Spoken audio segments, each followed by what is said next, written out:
17వ అధ్యాయము, page number 267. Page number 267.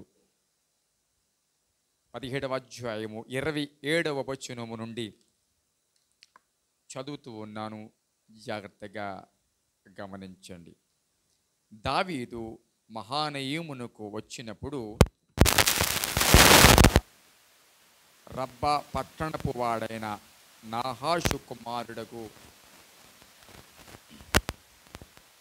షోబియును లోదేబారు ఊరివాడకు అమ్ముయేలు కుమారుడైన మాకీరు రొగీలీము ఊరివాడును గిలాదీయుడునైన బర్జిలయాయు అరణ్యమందు జనులు అలసినవారై ఆకలికొని దప్పికొని యుందురని తలంచి పరుపులు, పాత్రలు, కుండలు, గోధుమలు, ఎవలు, పిండి వేచిన గోధుమలు, కాయ ధాన్యములు, చిక్కుడు కాయలు, పేలాలు, తేనె, వెన్న, గొర్రెలు, జున్ను ముద్దలు దావీదును అతని యొద్దనున్న జనులను భోజనము చేయుటకై తీసుకుని వచ్చిరి. దేవునికి మహిమ కలుగును కాక. ప్రియ దేవుని బిడ్డలారా, చాలాసార్లు మన జీవితాలలో ఎదురయ్యే పరిస్థితులు కొన్నిసార్లు ఆశ్చర్యం కలుగు చేస్తూ ఉంటాయి, కొన్నిసార్లు ప్రశ్నార్థకంగా ఉంటాయి, కొన్నిసార్లు మళ్ళీ మనం పరీక్షించుకునేలాగా ఉంటాయి, కొన్నిసార్లు అసలు ఏం దోషం ఉందని, అసలు ఏ పాపం ఉందని, ఏ అతిక్రమం చేశానని ఈ పరిస్థితి అన్నట్లుగా కొన్నిసార్లు ఉంటూ ఉంటాయి. ప్రియ దేవుని బిడ్డలారా, సమస్యలు అన్నీ కూడా ఒక కారణం చేతనే రావు. సమస్యలన్నీ ఒక కారణం చేతనే రావు. అలాగే సమస్యలన్నీ కూడా నాశనానికి రావు. రైట్? ఒక మాట ఉంది, troubles can make a man hero or zero. ఆ మాట అర్థమవుతుందా? సమస్య ఒక వ్యక్తిని హీరో అన్న చేయగలదు, ఒక వ్యక్తిని జీరో అన్న చేయగలదు. కొంతమంది జీవితంలో సమస్య అనేది it's a opportunity to prove there self. సమస్య అనేది కొంతమంది జీవితంలో అవకాశం ఏంటి, తమ స్థితిగతులను, తమ విశ్వాసాన్ని, తమ పరిస్థితులు రుజువుపరచుకోవడానికి. కొన్నిసార్లు సమస్యలు, కొన్నిసార్లు దేవుని సన్నిధిలో మనము ప్రభువుకి సమీపస్తులు అవ్వడానికి కారణం. కొన్నిసార్లు కొన్ని సమస్యలు దేవుని నామానికి మహిమ రావడానికి, కొన్నిసార్లు కొన్ని సమస్యలు దేవుడు నీతో ఉన్నాను అని తను రుజువుపరచుకోవడానికి. ఆ మాట అర్థమవుతుందా? తను రుజువుపరచుకోవడానికి కొన్ని సమస్యలు వస్తుంటాయి. కొన్ని సమస్యలు కారణం మనమే, కొన్ని సమస్యలకు కారణం స్వయంకృతాపరాధం అంటారు. స్వయంకృతాపరాధం ఉదాహరణకు వ్యసనాలు, త్రాగుడు, గుట్క, సిగరెట్, వాటి ద్వారా వచ్చే బలహీనతలు. వయస్సులో కాల్చినప్పుడు, వయస్సులో త్రాగినప్పుడు ప్రభావం ఉండకపోవచ్చు, వయస్సును బట్టి, బలాన్ని బట్టి. కానీ కాలక్రమేణా దాని ప్రభావం ఖచ్చితంగా ఉంటుంది. ఏదో ఒక రూపకంగా ఆ ప్రభావం నీ మీద చూపిస్తుంది. అలాంటప్పుడు దానిని ఏమంటారు తెలుసా? స్వయంకృతాపరాధము అంటారు. మనకు మనమే తీసుకొచ్చుకున్న సమస్య అంటారు. కాబట్టి ప్రియ దేవుని బిడ్డలారా, దేవుని సన్నిధిలో అసలు కొన్ని సమస్యలు ఎందుకు వచ్చాయి,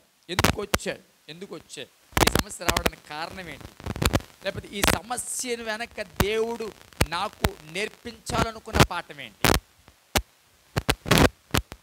ఈ సమస్యను అనుమతించిన దేవుడు ఈ సమస్యకు పరిష్కారం కూడా ఆయన సిద్ధపరిచాడు.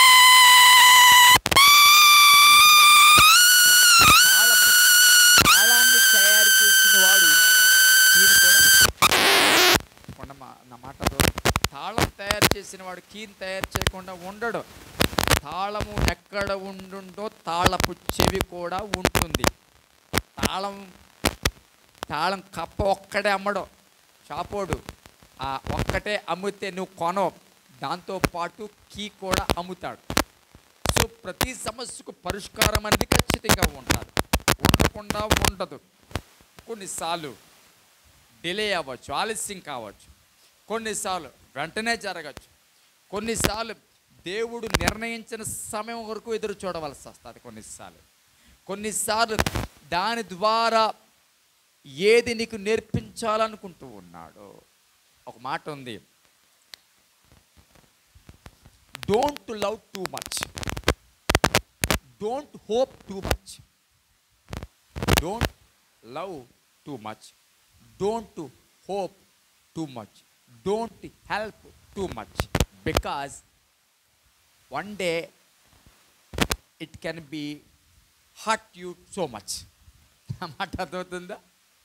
ఎప్పుడైతే టూ మచ్గా చేసామో ఒకరోజు సో మచ్గా బాధపడవలసి వస్తుంది ఎప్పుడైనా. నా మాట అర్థమవుతుందా? ఇప్పుడు దేవుని సన్నిధిలో ఏదైనా సరే ఇప్పుడు దేవుని సన్నిధిలో గమనించండి, కొన్ని సమస్యలు మన జీవితంలో ఎందుకు అనుమతించబడతాయి, కొన్ని ఇబ్బందులు ఎందుకు అనుమతించబడతాయి అనే విషయాన్ని మనం తప్పకుండా జ్ఞాపకం చేసుకోవాలి, ఖచ్చితంగా గ్రహించాలి.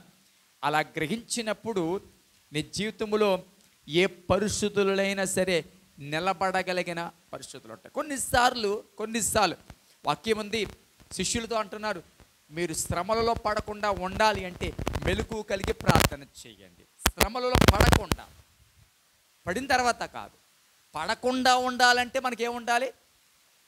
ప్రార్థన. ఏ ప్రార్థన? మెలకువ కలిగిన ప్రార్థన. కానీ సహజంగా మనం చేసే పని తెలుసా? శ్రమల్లోకి వచ్చిన తర్వాత మెలకు వస్తుంది మనకి. ఆ మాట అర్థమవుతుందా? శ్రమల్లో రాకముందు మెలకు ఉండదు, శ్రమల్లోకి వెళ్ళిన తర్వాత అప్పుడు మేలుకుంటాం కొన్నిసార్లు. కాబట్టి దేవుని సన్నిధిలో అసలు శ్రమల్లో పడకుండా ఉండాలంటే నేనంటాను, మన జీవితంలో మనకి ప్రార్థనే. మన జీవితంలో మనకి మన చుట్టూతా మన ప్రార్థనే. కానీ ఈరోజు అది లేదు. కుటుంబాల్లో వాక్యము చదివే అనుభవాలు, ప్రార్థన చేసే అనుభవాలు, కొంత సమయాన్ని దేవుడికిచ్చే అనుభవం, ఈ బిజీ షెడ్యూల్ లైఫ్లో పరుగులెడుతున్న ఈ కాలంలో అంత కుటుంబ వ్యవస్థకి, ఉద్యోగానికి, ఇతరత్ర పనులకి సమయాన్ని హెచ్చించగలుగుతున్నాం. కానీ 365 రోజులు 24 గంటలు మనకి ఏ కృప అయితే మన పక్షంగా చూపబడుతుందో అని కొంత సమయాన్ని కూడా మనము ఇవ్వలేని పరిస్థితికి ఈరోజు చెప్పండి వచ్చేసాం. ప్రియ దేవుని బిడ్డలారా, ఇది దావీదు జీవితంలో జరిగిన ఒక కార్యం. దావీదు అన్నింటినీ విడిచిపెట్టి, సింహాసనాన్ని విడిచిపెట్టి, కుటుంబాన్ని విడిచిపెట్టి, భార్యలను విడిచిపెట్టి, ఉపపత్నులను విడిచిపెట్టి, తనకున్న సమస్తము ఘనతను విడిచిపెట్టి పారిపోతున్న సందర్భము, వెళ్ళిపోతున్న సందర్భము. ఏమీ లేదు అతని దగ్గర, అన్ని విడిచిపెట్టేశాడు. దానికి కారణాలు వెనకాతల చాలా ఉన్నాయి. ప్రాముఖ్యంగా ఈ దావీదు పారిపోవడానికి గల కారణం ఏంటంటే, దావీదు కుమారుడైన అబ్షాలోము దావీదు సింహాసనం మీద కూర్చోవడం.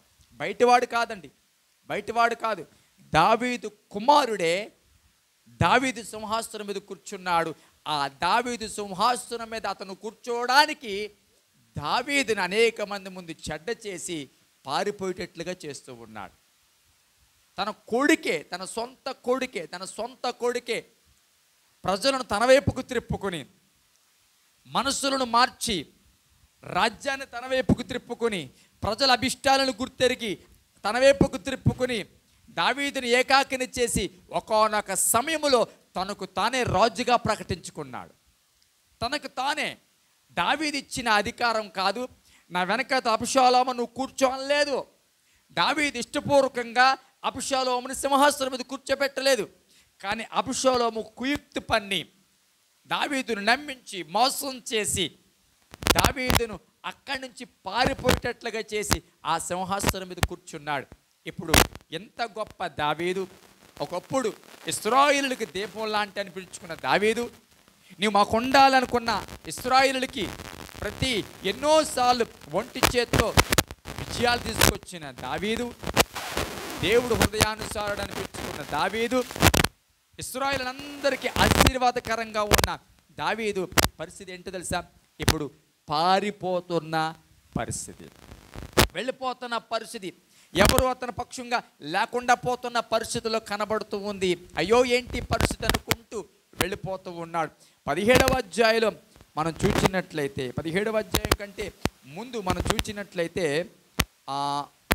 15వ అధ్యాయము ఎలాగ వెళ్తున్నాడో చూడండి. 30వ వచనం చూసినట్లయితే, అయితే దావీదు ఒలీవ చెట్లు కొండ ఎక్కుచు ఏడ్చుచు తల కప్పుకుని, చూడండి, పాదరక్షలు లేకుండా కాలినడకను వెళ్ళెను.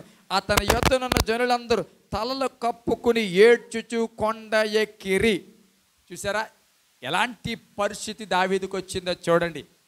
ఒకప్పుడు చక్కటి ఒక వెలుగు వెలిగిన దావీదు, ఇశ్రాయేలునందరికీ కొన్ని సంవత్సరాల పాటు న్యాయాన్ని చక్కటిగా చేసిన దావీదు మాకు ఉంటే చాలు, మాకు దీవెన, దావీదు మాకు అందరికీ కూడా దీపం లాంటి వాడు అని ఒక పేరు పొందిన గొప్ప దావీదు పరిస్థితి ఏమైందో తెలుసా?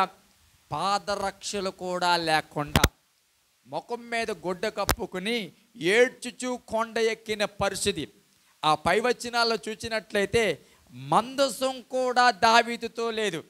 దావీదుతో వెళ్ళవలసిన మందసాన్ని దావీదు అన్నాడు, నేను ఎక్కడికి వెళ్తానో తెలీదు, నా పరిస్థితి ఏంటో తెలీదు, నా ముగింపు ఏంటో నాకు తెలీదు, కాబట్టి ఈ మందసాన్ని నాతో పాటు తీసుకురాకండి, ఈ మందసాన్ని యెరూషలేముకు తీసుకెళ్ళిపోయండి అని చెప్పి ఆ 23వ వచనం నుండి చూసినట్లయితే, అప్పుడు రాజు సాదోకుని పిలిచి, దేవుని మందసమును పట్టణంలోనికి తిరిగి తీసుకుని పొమ్ము, యెహోవా దృష్టికి నేను అనుగ్రహము పొందిన ఎడల ఆయన నన్ను తిరిగి రప్పించి దానిని తన నివాస స్థానమును నాకు చూపించును, నీ యందు నాకు ఇష్టము లేదని ఆయన సెలవిచ్చిన ఎడల ఆయన చిత్తము నీ దృష్టికి అనుకూలమైనట్లు నా ఎడల జరిగించమని నేను చెప్పుదుమని పలికి. చూసారా, మందసం కూడా ఆయనతో పాటు లేదు, మందసం తిరిగి యెరూషలేముకి వెళ్ళిపోయింది.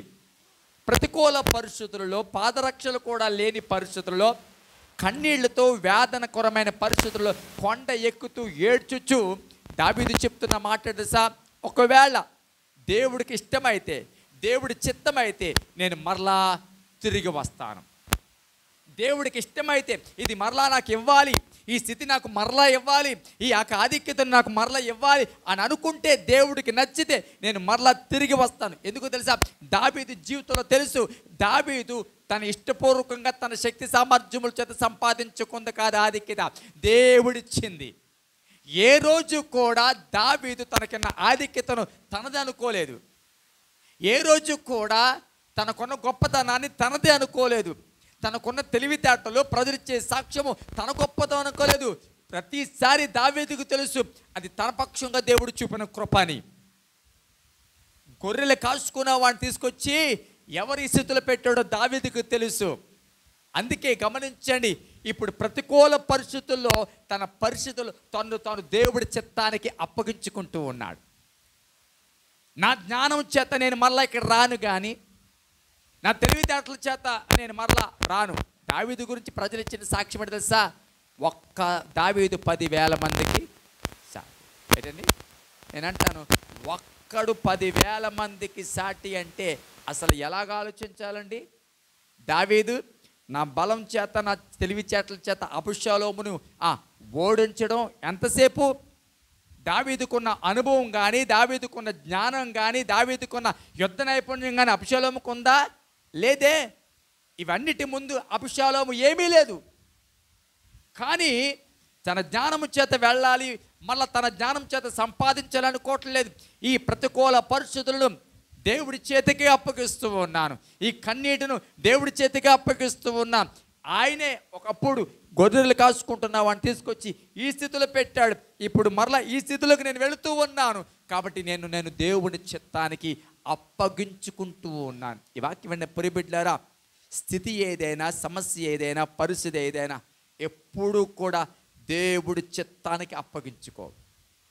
అది ఎలాంటిదైనా సరే, నీ జీవితంలో ఎంత వేదన కలిగించేదైనా, కొన్నిసార్లు నీకు ఇష్టమైనదైనా నీకు ఇష్టం కానిదైనా దేవుడి చిత్తానికి అప్పగించుకో. దేవుడి మీద ఆధారపడి ప్రభా నీ చేతులకు అప్పగించుకొనుచున్నా, నువ్వు ఏది చేయాలనుకుంటున్నావో అదే చేయి ప్రభా. నా జీవితంలో నువ్వు ఏ కార్యము చేయాలనుకుంటున్నావో, ఈ పరిస్థితుల్లో ఎలాంటి అద్భుతం చేయాలనుకుంటున్నావో, అయ్యా ఈ ఆర్థిక ఇబ్బందుల నుంచి ఎలా నన్ను విడిపించాలనుకుంటున్నావో, ఈ రుణాల నుంచి నన్ను ఎలా విడిపించాలనుకుంటున్నావో, ఈ వ్యాధి నుంచి నన్ను ఎలా విడుదల చేయాలనుకుంటున్నావో, నీ చేతులకి నేను అప్పగించుకొనుచున్నాను ప్రభా. ఎప్పుడు నీ జీవితంలో నేను అంటాను, ఏ రోజు కూడా నీ జ్ఞానం మీద, నీ తెలివితేటల మీద ఎప్పుడు ఆధారపడకు. సంపూర్ణంగా ఆధారపడవలసింది ప్రభు మీదే. సంపూర్ణంగా ప్రభు మీద ఆధారపడు, సంపూర్ణంగా ఆయన అప్పగించుకో. ఆయన తప్పక కార్యం చేసే దేవుడు, తప్పక అద్భుతాన్ని చేసే దేవుడు. ఇలాంటి ప్రతికూల పరిస్థితుల్లో దావీదు తానేం చేసినాడు తెలుసా? దేవుని చిత్తానికి అప్పగించుకుంటున్నాడు. మందసం లేని పరిస్థితి, మందసం కూడా అతన్ని విడిచిపెట్టిపోయింది, సింహాసనం పోయింది, చుట్టూ ఉన్న వాళ్ళు పోయారు, భాగ్యమంతా పోయింది. చివరికి పాదరక్షలు లేని ఆ స్థితిలో దావీదు ప్రయాణము కొనసాగుతూ ఉంది. కొండలెక్కుచు ఏడ్చుచు కొనసాగుతూ ఉన్నాడంట. ప్రియబిడ్డలారా, మందసం అనేది దేవుని సన్నిధికి, ప్రత్యక్షతలకు, సహవాసానికి సాదృశ్యం. కొన్నిసార్లు విచిత్రం ఏంటంటే అది కూడా దేవుడు దూరం అయిపోయాడమ్మా. కొన్నిసార్లు మన ప్రతికూల పరిస్థితుల్లో మనకు సమాధానం దొరకకపోతే దేవుడు కూడా నా విషయంలో మౌనమైపోయాడేమో, దేవుడు కూడా నా విషయంలో స్పందించట్లేదేమో, దేవుడు కూడా నా విషయంలో యాక్షన్ తీసుకోవట్లేదేమో. అసలు దేవుడికి తెలుసా ఈ పరిస్థితి? అసలు దేవుడి దృష్టికి వెళ్ళిందా ఈ పరిస్థితి అని కొన్నిసార్లు దేవుడు కూడా విడిచిపెట్టేసాడేమో అన్న ఆలోచనలతో కొన్నిసార్లు బ్రతుకుతూ ఉంటాం. కొన్ని పరిస్థితులు అట్లాగానే ఉంటాయి. అసలు దేవుడే ఉంటే ఈ పరిస్థితి ఏంటి? అసలు దేవుడే ఉంటే ఈ అనారోగ్యం ఏంటి? అసలు దేవుడే ఉంటే ఈ బలహీనత ఏంటి? అసలు దేవుడే ఉంటే ఈ సమస్య ఏంటి? ఈ ఆర్థికంగా ఇబ్బందులు ఏంటి? నమ్మకంగా దశం భాగస్తున్న నా జీవితంలో ఈ ఆర్థిక సమస్య ఏంటి? ప్రభు సన్నిధి అంటే ముందుంటున్న నా స్థితిలో ఈ బలహీనత ఏంటి? దేవుని పని అంటే ఆరాట పడుతున్న నా జీవితంలో ఈ ప్రతికూల పరిస్థితి ఏంటి అని కొన్నిసార్లు మన ప్రశ్నల మీద ప్రశ్నలు వస్తూ ఉంటాయి. ప్రియ దేవుని బిడ్డలారా, అలాంటి ప్రశ్నలు ఒకవేళ నీలో వస్తున్నాయేమో, అలాంటి ఆలోచనలు కొన్నిసార్లు కొన్ని పరిస్థితులు నీలో వస్తున్నాయేమో, పుడుతున్నాయేమో. కానీ ఒక మాట చెప్తాను, జ్ఞాపకం చేసుకో. ఎప్పుడు కూడా ఆయన కృపను నీకు దూరము చెయ్యడన్న సంగతి జ్ఞాపకం చేసుకో. ఎప్పుడు ఆయన నీకు దూరంగా ఉండడానికి ఇష్టపడడు, ఆయన నీకు దగ్గరగా ఉండడానికి ఇష్టపడతాడు. ఎందుకో తెలుసా? నీకు సమాధానం ఇవ్వాలని ఆయన ఎదురు చూచేవాడు, నీ పరిస్థితిని మార్చాలని ఆయన ఎదురు చూచేవాడు. ఆయన ఎప్పుడు కూడా చెవులుండి వినని దేవుడు కాదు. రక్షింపనేరకుండానట్లు ఆయన హస్తము కొరచ కాలేదు, విననేరకుండానట్లు ఆయన చెవులు మందము కాలేదని వాక్యం చెప్తుంది. అలాంటి ప్రతికూల పరిస్థితుల్లో 17వ అధ్యాయం దగ్గరికి వచ్చేటప్పటికి దావీదు అలసట నొంది బలహీనముగా ఉన్నాడు కనుక నేను అతని మీద పడి అతనిని బెదిరించిన ఎడల అతను యొద్దనున్న జనులు పారిపోదురు. చూడండి, దావీదు బలహీనమైన పరిస్థితుల్లో శత్రువు చెప్పండి దావీదును అటాక్ చేయాలని ప్రయత్నం చేస్తూ ఉన్నాడు. దావీదు బలహీనంగా ఉన్నాడు కాబట్టి ఈ బలహీనమైన పరిస్థితుల్లోనే దావీదును మనం నగ్గకాలం, ఈ బలహీనమైన పరిస్థితుల్లోనే దావీదును మనం జయించగలం. ఒక మాట చెప్పనా, జాగ్రత్తగా వినండి. ఎప్పుడు కూడా నువ్వు ఎప్పుడు బలహీనమవుతావో సాతాను నీ మీద విజయం పొందడానికి అవకాశం ఇచ్చిన వాళ్ళు అవుతాం. ఆ మాట అర్థమవుతుందా? ఎప్పుడు నువ్వు బలహీనం అవుతావో, ప్రార్థనలో బలహీనమైన, విశ్వాసంలో బలహీనమైన, సహవాసంలో బలహీనమైన, వాక్యం చదవడంలో బలహీనమైన, దేవుడితో సహవాసం చేయడంలో బలహీనమైన, ఎప్పుడైతే ఒక వ్యక్తి ఆత్మీయ స్థితుల్లో బలహీనమయ్యాడో నేను అంటాను సాతాను వెంటనే ఆ వ్యక్తిని అటాక్ చేసే అవకాశాలు చాలా ఉంటాయి. ఒక మామూలు వ్యక్తిని తోస్తే పడిపోయి అతను ఎలా పడిపోతాడో తెలియదు, కానీ ఒక త్రాగుబోతుడు మాత్రం చెప్పండి, త్రాగుబోతుడు తోస్తే పడిపోయినట్టుగా మామూలుడు పడిపోతాడా? తాగుబోతాడు అలాగంటే చెప్పండి తప్పకుండా పడిపోతాడు. అది మామూలు పడిపోతాడా? పడ్డం. దేవుని సన్నిధిలో గమనించండి, మనం ఎప్పుడు బలహీనమవుతామో సాతాను దోతలకు, సాతాను కార్యాలకు ద్వారం తెరిచిన వాళ్ళు అవుతాం. మాట అర్థమవుతుందా? ఎప్పుడైతే ప్రార్థన మన జీవితంలో కనబడదో, ఎప్పుడైతే మన కుటుంబంలో దేవుడి స్వరం వినబడదో, ఎప్పుడైతే దేవుడితో అంటు కట్టబడే జీవితం ఉండదో, ఒక్క చెప్తాను, ఏ కొమ్మైనా ఆ చెట్టులో నుంచి వేరయ్యి విరిగిందనుకో, అది పచ్చగా ఉంటుందా, ఎండిపోతుందా? చెప్పండి. కొద్ది రోజులకో లేకపోతే 1-2 రోజులకో ఏమవుతుంది తెలుసా? అది ఎండిపోతుంది. ఎందుకంటే అది సెపరేట్ అయిపోయింది కాబట్టి. సెపరేట్ అయిపోయిన దానికి ఇంక జీవం వెళ్ళదు. ఆ మాట అర్థమవుతుందా? వాటర్ వచ్చే పంపులు ఏదైనా మధ్యలో బ్లాక్ అయిందనుకోండి, వాటర్ ఏమైనా వస్తుందా? రాదు. బ్లాక్ ఉంటుంది లోపల. అది తీస్తేనే కానీ మళ్ళా చెప్పండి ఆ ఫోర్స్గా వాటర్ రాదు. అలాగే దేవుని సన్నిధిలో ఎప్పుడైతే, నేను ఒక మాట చెప్తాను, ఎప్పుడైతే బలహీనమయ్యావో అప్పుడే సాతాను నిన్ను ఇంకనూ బలహీనపరచడానికి, నిన్ను ఓడించడానికి వాడు శక్తిమంతుడవుతాడు. ఈ వాక్యం వెంటనే ప్రియ బిడ్డలారా, దేవుని సన్నిధిలో బలహీనులు అవ్వద్దు. ఏ విషయంలో కూడా బలహీనమవద్దు. ప్రార్థన జీవితంలో కానీ, వాక్యం చదవడం విషయంలో కానీ, దేవుడితో సహవాసం చేయడంలో కానీ ఎప్పుడు నువ్వు బలహీనము కాకు. బలహీనమైతే సాతానికి అవకాశం ఇచ్చిన దాని అవుతాం. ఇక్కడ దావీదు బలహీనంగా ఉన్నాడు అని ఎరిగి శత్రువు ఆలోచన చేస్తూ ఉన్నాడు. శత్రువు అనేక పన్నాగాలు వేస్తున్నాడు. ఎడసా బలహీనంగా ఉన్నప్పుడే దావీదును పడగొట్టాలి. ఒక మాట చెప్పిన, దావీదు ముందు నిలబడే ధైర్యం ఎవరికీ లేదు. ఎందుకంటే అతి చిన్న వయసులోనే గొలియాతును చంపిన గొప్ప యోధుడు దావీదు. దావీదు బలమేంటో తెలుసు. అప్పుడు వరకు సౌలే వారందరికీ దృష్టిలో బలవంతుడు. కానీ గొలియాతును చంపిన తర్వాత అందరి దృష్టిలో ఎవరు బలవంతుడయ్యారు తెలుసా? దావీదు. అందుకే సౌలు 1000 కొలదిగాను, దావీదు 10,000 కొలదిగానని పాట పాడారు. అప్పటి వరకు దావీదు యొక్క వయసు, దావీదు యొక్క హైటు, దావీదు యొక్క బాల్యం, దావీదు యొక్క స్థితిగతులు మాత్రమే కనబడ్డాయి. కానీ ఎప్పుడైతే దావీదు యుద్ధం చూచాడో వయస్సుకు మించిన బలమితంలో ఉంది, వయస్సుకు మించిన శక్తిత్వంలో ఉందని చెప్పి వెంటనే సౌలు కంటే దావీదును పొగడటం ప్రారంభించారు. ఒక్క మాట చెప్తాను, కొన్నిసార్లు కొంతమంది మనల్ని పొగడం కూడా నష్టమే. నా మాట అర్థమవుతుందా? కొన్నిసార్లు కొంతమంది మనల్ని పొగడడం కూడా మనకు నష్టమే. దావీదును పొగిడారు అందరూ కూడా, సౌలు కంటే చెప్పాలి గొప్పవాడు, సౌలు కంటే గొప్పవాడు అని పొగిడారు. వెంటనే ఏమైంది? సౌలులో అసూయ మొదలైంది, ఈర్ష్య మొదలైంది. ఈ కుర్రోడు నాకంటే గొప్పవాడని పాట పాడుతున్నారా, ఇది నాకంటే గొప్పవాడైపోయాడా అని ఎప్పుడైతే ఈ పాట మొదలయ్యిందో, ఎప్పుడైతే నేనంటానో ఈ విజయం ఎప్పుడైతే వచ్చిందో, దావీదు జీవితంలో శ్రమలు మొదలయ్యాయి. మాట్లాడుతుందా?